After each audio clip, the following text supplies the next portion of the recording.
pamwe pacho tinofunga kuti presidenti anofaisa zvinhu, asi ndiyo nyika yenyu zvairi, ndiyo nyika yamakapiwa. Mukapiwa mumwe munhu zvinotoita wese.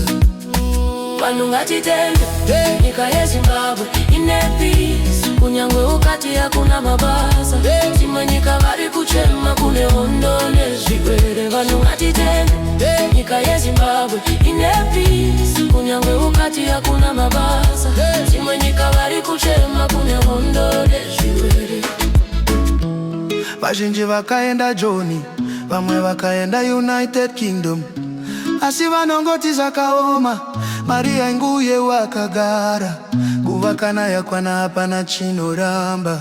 Vanhu ngatitende nyika yeZimbabwe ine peace, kunyangwe ukati hakuna mabasa. Timwe nyika vari kuchema kune hondo